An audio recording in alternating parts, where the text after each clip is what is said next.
What's going on, guys? Today we are talking about setting up a home gym. What's the minimal effective space? So if you're setting up a home gym, or maybe you're moving house and you've got to sort of set up your pre-existing home gym again, this is the video for you. All right, guys, welcome back to the channel. Today I'm just talking about the minimal effective space for a home gym, at least what most people consider a home gym.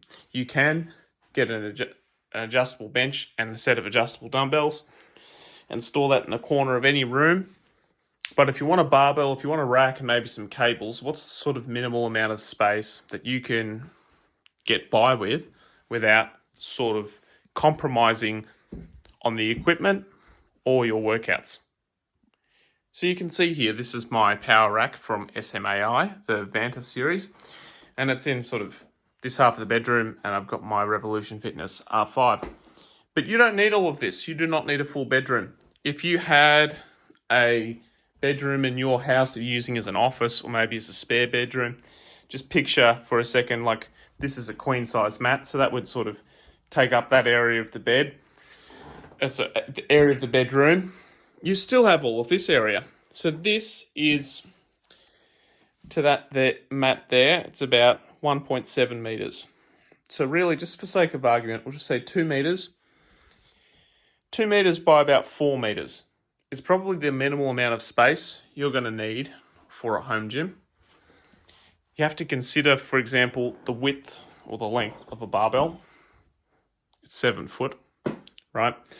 So you need essentially an area that's wider than 7 feet, which I think is 2.2 meters roughly. I could be wrong there. But you need an area basically where you can mount and load a barbell. And you do need an area where you can easily roll in or pick up and place an adjustable bench in front of your rack. Now, a lot of people like to have full power cages or power racks in their gyms, but I think if you're trying to save space, then the real best option is a half rack, particularly if you're in Australia. This one from SMAI, this has the shortest depth that I've seen for any 3x3 1-inch rack on the Australian market. A lot of half racks come out with stabilizer feet way too far, and they're essentially the same depth as a 4-post full rack, so you may as well just get one of those. Another good option is a full rack from Little Bloke Fitness. They have a rack, and I think if I had it here, the uprights would sort of come up here. So you could have sort of a rack, you'd have enough depth, but it wouldn't take up a huge amount of space. Another little space-saving tip, I know we're getting off topic here, but you don't need to have your weight posts on the side here, because then you have to sort of put the rack forwards by whatever the half the width your weight plates are. Put them like this. You don't use on a half rack, you don't use this inside space. It's just not used. So use it to store stuff. Back to the point at hand though. What's the minimal amount of space? Well, as I said, it's probably about 4 meters by 2 meters. So it's essentially a small bedroom, half a small bedroom, something like that.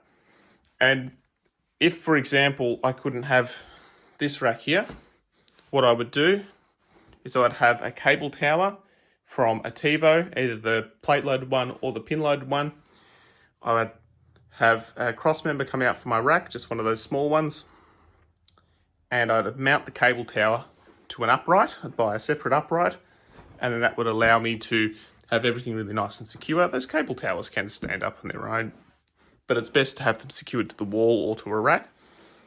I would shift the barbells along a little bit, and I'd have my dumbbells down there on the floor as well. And in this very small space, just ignore the leg extension leg curl machine, you could have a bunch of barbells, a rack, plates, storage for that, a cable tower, and some adjustable dumbbells and an adjustable bench. Probably the best space-efficient bench in my mind would be the Ironmaster Super Bench. It's light, so it's easy to pick up. You don't necessarily have to wheel it around. and it's got a bunch of attachments.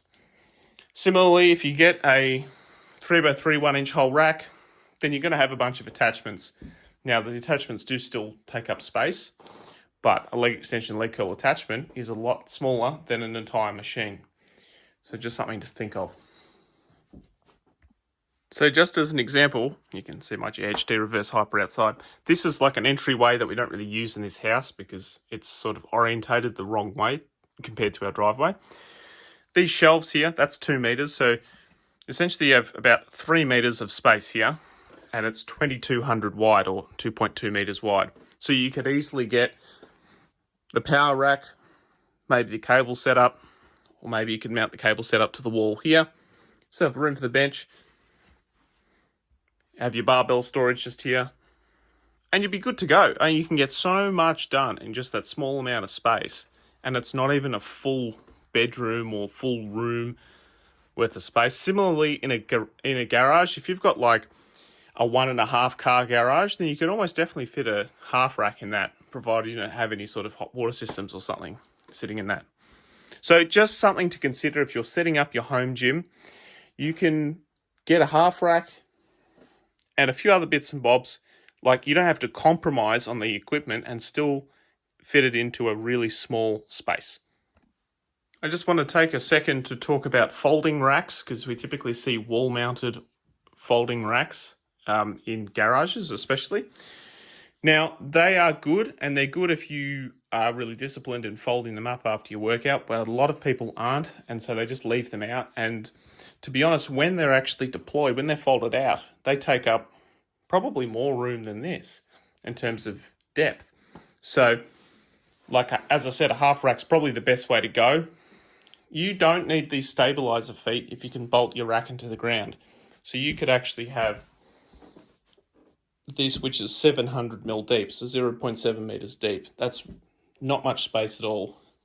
If you bolted it to the ground, then it'll be good to go. So thanks for watching. Put your space-saving thoughts, tips. Let me know what you think in the comments. And I'll see you on the next one.